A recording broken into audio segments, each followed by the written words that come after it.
Good morning. The big story, of course, also around Brent crude heading $126 a barrel. Concerns about what's happening in Asia and that kind of thing. We'll be watching that story as it evolves as well. Yeah, and of course the petrol price expected to go up again next week above that 11 rand mark, and that is severely going to dent South Africans' pockets. But that's unfortunately the situation we find ourselves in. But what else is facing us on the business side? Peter Ndora's got our details, and here he is. Morning, Peter. A very good morning to you, Vuya and Leanne. Yeah, look, today we're taking a look at the National Empowerment Fund. As South Africa faces the enormous challenge of creating jobs and growing the economy, small and medium-sized enterprises have been identified as a vital sector that can make a real difference.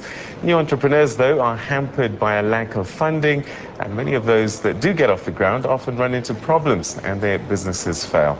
The National Empowerment Fund was set up to address these needs and support broad-based black economic empowerment. But how successful has the fund been? Well, to tell us, I'm now joined by Sithokozani Molepo, who's the Divisional Executive SME and Rural Development at the NEF. Thank you very much for joining us on the program, Mr. Molepo. Thank you. Thank you, Peter. So how successful has the NEF been? NEF started through an Act of Parliament in 1998, started investing around 2003, 2004, with a mere 35 million rands. And we are glad to mention that over this period we have managed to do in excess of 3.6 billion rands of approvals, which potentially will create, more than 26,000 jobs. I think from where we started, the challenges the National Empowerment Fund had, to where we are, we believe that we have really carried the mandate of government very well in ensuring that we can go out there and create as many entrepreneurs as we can, especially black entrepreneurs who we know because of the economic, challenges and our history and the past, that they have not really had the opportunity to run their own businesses.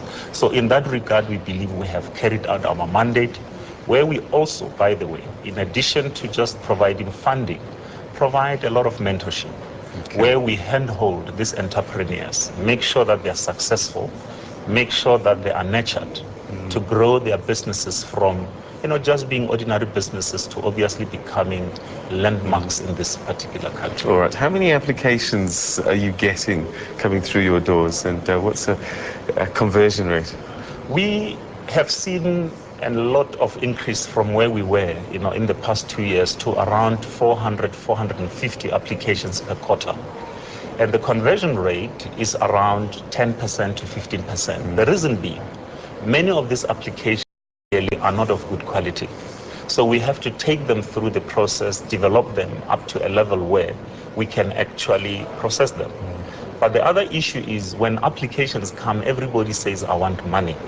The issue is many of these people just want linkages with markets. At times you find that it's just a matter of linking that person with a specific, entity for them to procure goods and services. At times it's just a matter of going in there and tweaking few things so that they can actually get going. But the issue is many of the applications are not of good quality. So what can they do? What can they do? Look, we, by the way, have got a facility on our website, www.nefcop.co.za, where people can, through an interactive process, build their own business plans. We are willing to actually help them, and this facility is available free of charge. So people can literally build their own business plans.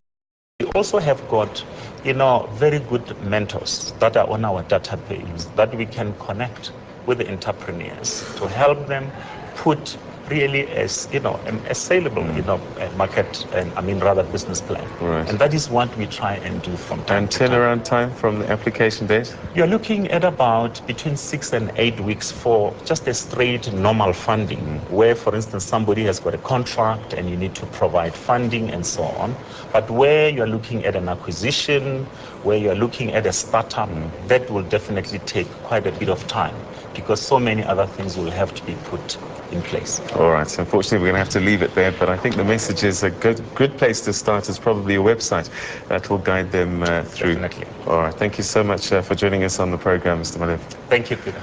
All right, let's take a look at the market indicators this hour, starting with your currencies. The rand firmed nearly 1% to the US dollar on Wednesday as assets came back into favor following the latest cash injection from the European Central Bank. The rand closed the day at around 746, 745 to the dollar. The JSE, well, that ended firmer on Wednesday, tracking positive global sentiment. The all-share closed at its highest in more than 3 weeks, actually, up 0.2% to close at 34,296 points. European markets closed a little later than the JSE after losing earlier gains. They finished the day's trade slightly down, tracking some of the early losses in the US and the FTSE, CAC 40 and DAX, pointing downwards, but only marginally so. Let's take a look at those US markets. They didn't start well at all, and in fact, they fell into the red after Federal Reserve Chairman Ben Bernanke dashed hopes for further monetary stimulus during his speech to Congress on the country's economy. So the Dow, S&P, and the